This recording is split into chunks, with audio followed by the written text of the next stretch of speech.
bad behavior. He took that and made me great, cause I was a failure. Pulled me out of my transgressions and negative sessions. Now I'm making my ambition my #1 mission, to speak truth to those who don't wanna listen. And when I feel When we heard the news that we're going to have a concert, everyone was so excited, and we are praying for this program for long, and now we're almost there.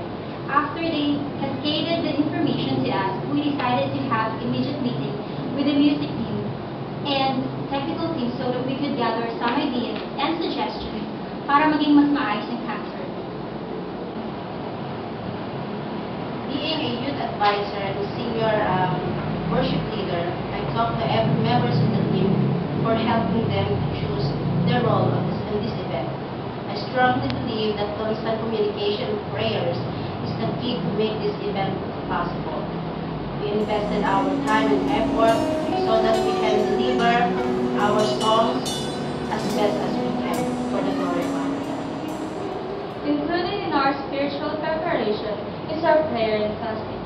As one thing, we pray to God for His guidance and strength as we lead the people to worship. As I prepare myself for this concert, I make it a point that my heart and mind are ready sa bawat rehearsal. Gusto ko ibigay yung pinaka-the best ko because I know that I'm worshiping a great God and I'm doing this to please Him. The whole church, especially music team, worked hard for this anniversary. I saw how excited they are when the first time they found about this event. And personally, hindi ko ma-express how really excited I am. For several weeks, we practiced to make sure that everything is in line. Joining this ministry helps me believe in myself. Nag-enjoy ako sa company ng mga co-members ko. And most of all, is to embrace God's unfailing love.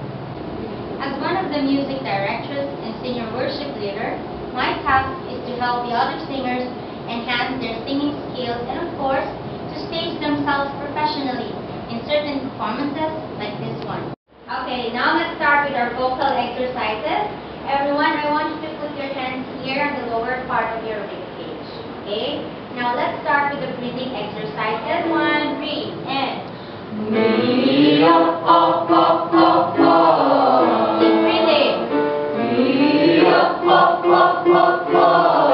Open mouth. Okay. Let's have it one by one. Okay? Circle and very good. And also, as a voice coach, I conduct some vocal exercises and techniques to develop a good quality of voice and stage projection. Noong nakalipas na church anniversary, naging challenge sa atin ang pagiging mabuting katiwala. Nagpalabas ang ating iglesia ng 5,000 piso para gamitin at palaguin. Binigyan ng tig-100 piso ang mga nag-commit na ito ay palaguin. Sa biyaya ng Panginoon, nang maibalik ang nasabing halaga, umabot ng almost 25,000 pesos ang kinita. Salamat sa Panginoon. Para sa akin, bago ako mag-practice ako ng pananamta, first thing I do is to pray for God's anointing. Second, I pray for presence of mind na makapako ng tamang chords, mga tamang notes, para hindi magkamali. Siyempre, tama, kailangan. And lastly, I pray for clean and pure heart. Dahil kung wala akong pure heart at magpa-practice na ako ng gano'n, wala akong mapagtatagumpay ng isang bagay. We also have our personal devotion since it is one of the important things to do before starting anything. You must have it in you so you can fully offer your service to God. Kaya ating program tayo dyan. At the end, we decided each worship leader will prepare 5 songs. And each song have been checked just to make sure that it will still be in line with the theme. After several deliberations, we submitted the lineups to musicians so that they have ample time to practice the songs. So, ito na yung mga songs na line-up para sa concert. Ano kaya ang magandang unahin? Pwede kahit mabilis or mabagal na songs. What do you think? Siguro unahin natin yung mabibilis na songs. Okay.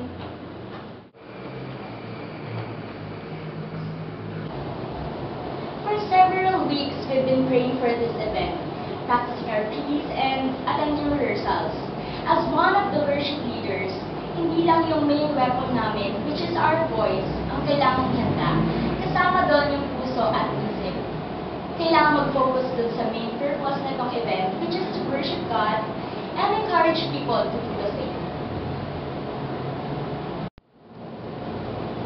When they assigned this task to us to lead the audio-visual presentation and be part of the program coordinators, we're so happy and excited, though it's quite challenging. As part of this group, we are responsible with the promotion of this concert, such as creating and distribution of tickets, creating some video teasers and posters. We're also in charge with the flow of the program. Kaya bago sumapit ang ika-28 anibersaryo ngayong ika-18 ng Nobyembre, tayo ay nanalangin kung ano ang pwede nating gawin. Nakita ko ang hilig at potensyal ng mga musicians pagdating sa musika. Kaya nagpulong ang mga leader ng iglesia at kinausap ang music department para magkaroon ng concert. During our rehearsals, it takes a lot of hard work and long hours of practice. We know that it's not just a simple thing. Every practice, we need to give our best chance. We always pray to God for physical strength all the time. As a guitarist, pinapakinggan ko ng paulit-ulit yung mga songs para maiwasan magkamali at ma-memorize ko na rin. We do our rehearsals 3 to 4 days a week, and despite the differences when it comes to our vacant schedules, we were able to manage and find time to do the practice. As early as possible, I provided the music team a time frame para hindi kami magkabol sa pag-practice and we could polish it. We all know that this event will need a lot of efforts and prayers, but I always remind the team that we are doing this to please our great God and to inspire the people to worship. Bilang drummer ng team, I see to it na pinapakinggan ko yung mga songs at ang unang ginagawa ay i-exercise ang aking kamay para maganda ang coordination ng aking mga kamay. Kahit sa bahay, ini-imagine ko na may drum set ako. Nagka-practice ako sa hangin. Tenga-tenga lang, pero may low technique nga isa.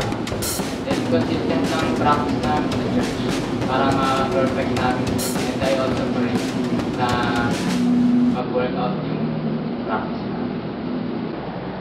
Ang konsepto ng concert na ito ay kakaiba. Hindi ito katulad ng nakaugaliang concert na ginagawa para makalikom ng pondo. Kaya mapapansin ninyo, kahit may ticket tayo, meron namang merienda at pagkakataong manalo ng iba't ibang prizes tulad ng LCD TV. Ang concert na ito ay may 3 pangunahing idea. Una, papurihan ang Panginoon sa pamamagitan ng musika. Pangalawa, makapag-anyaya ng mga taong kakanta para sa Panginoon. At pangatlo, mahasa at magamit ang talento ng mga musicians. Paano ba ako nag-prepare sa concert na to? So dyan, I'm very excited with this concert kasi I know that it requires a lot of preparation. Sa mga naging inspirasyon ko sa music is Hillsong United. Kasi pinababalik ko sila para mas lalo ako nabibless. Dahil dyan, gusto ko rin maging energetic katulad nila. On how they lead the people to worship. I know that this is a special day and we are glad to share our talents and ministries to the people. The reason why I came up with these songs dahil gusto ko yung songs na makaka-relate ako. Something personal and inspirational at the same time. To be honest, mahirap maghanap ng lineup para sa event na ito. Maraming kanta but I want to do something relatable to the audience. I took series of considerations before I end up with these lineups. I want the audience to feel how beautiful life is, and we cannot do everything without the aid of His presence. And if we commit ourselves to Him, everything will be fine. This event really gives me the opportunity to express myself and inspire the others as well. Lubos akong natutuwa at nagpapasalamat sa Panginoon. Una, sa ipinamalas na pagkakaisa at dedikasyon ng mga musicians para ito ay paghandaan. Ang iba ay galing pa sa trabaho, samantalang iba naman ay galing pa sa school. Musicians, I salute you and I want you to know that your labor in God is not in vain.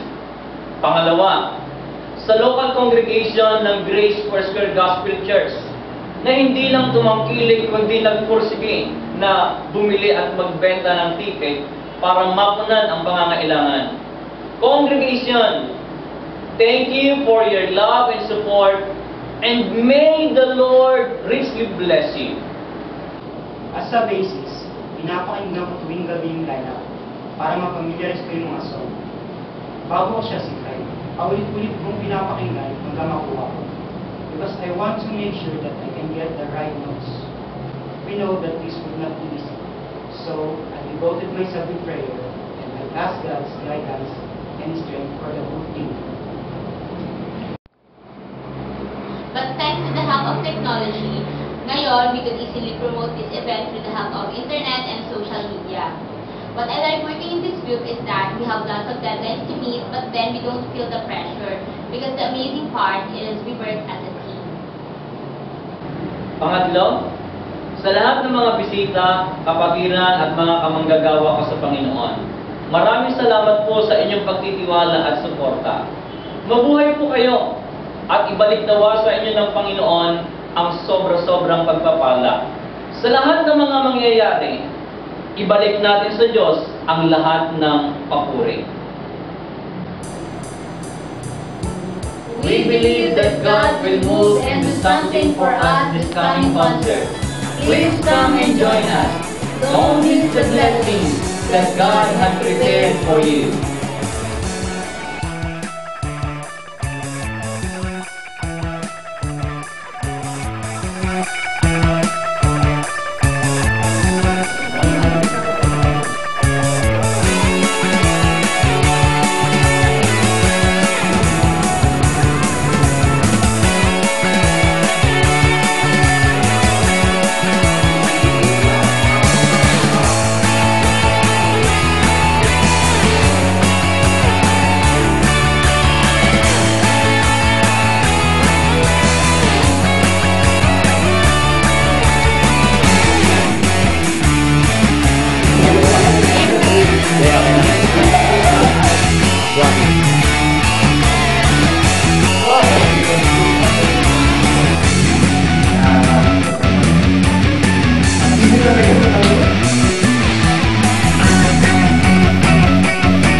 Pangalawa, sa local congregation,